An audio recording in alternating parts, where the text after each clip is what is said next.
Stop. Okay. Hi, good morning. Another rant from me. It's wild. The year's gone by. It's absolutely flown by. And I'm actually taking an opportunity today to stand here. One of the sites that over the last, I'd say since 2005, has been the greatest ground for professional development for me. So I've had a chance to be a bit reflective in my thought today. Certainly an honor and pride in being here. But also an overwhelming and resounding honor and pride for my year at Humber. So maybe we can walk and talk for a minute. And I'll tell you a bit about the time that I had in Wendy O'Brien and Denise Gardner's classrooms this year.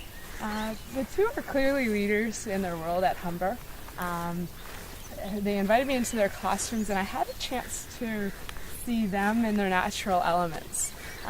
Wendy O'Brien teaches in a fine arts classroom and she was doing an art appreciation class, and Wendy showed me that the world of high fives, enthusiasm, jumping up and down, getting students to cheers and salute to the great class ahead of them, that there's a place for that in a classroom. And it's not just maybe my camp world or sporting world where the high fives belong.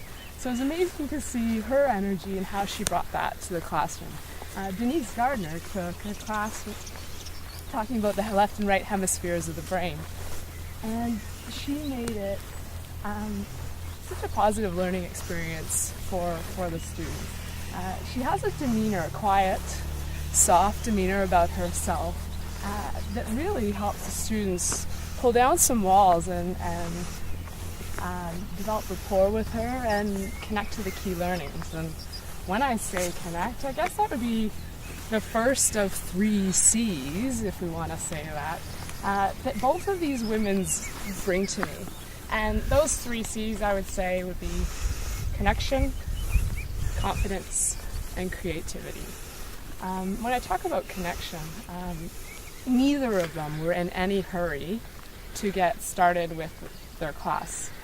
It's not to say they were goofing around, but part of their plan, part of their day, was taking the moments to connect with their students, to see how they're doing. Certainly not to belittle them that they were late, but to have those conversations and really connect with them. They took material from art appreciation to the left and right hemispheres of the brain, and they found a way to connect that material through a variety of activities for the students. And I guess that brings me to creativity, the next C. So in their creativity, they came up with a variety of different activities, creativity and questioning to then connect with the students. The confidence that these ladies had in their content and delivery was amazing. I think as a first-year professor, you have a familiarity with the content, you have a knowledge of your own creativity, but the confidence to put things out there, to put questions out there, have your quiet moments with the students where, okay, there's a pause here, and I'm going to allow you the time to think about something, and having the confidence to take those pauses and take those moments is certainly so beneficial to the students, because I feel like they're so content driven. To have the confidence to control the pace of the classroom like that is amazing. So as I stand here in these ancient grounds of Olympia, this is where it all started in the Olympic movement. In 2005, it was my first time here at the International Olympic Academy.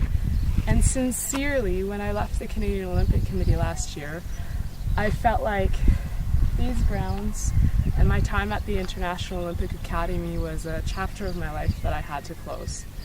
And to be back here after a year at Humber, a world where at Humber I had an incredible opportunity to grow and develop, and here in ancient Olympia I've had the incredible opportunity to continue to grow and develop, what I'm doing nationally and even internationally. I look at these words, connection, confidence, and creativity, and they're not foreign to me.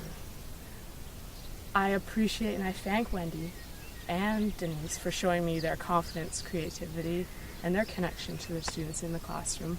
And I take those words that are very familiar to who I've been as a leader in my Olympic world. And I'm suddenly realizing that the worlds don't have to be separate.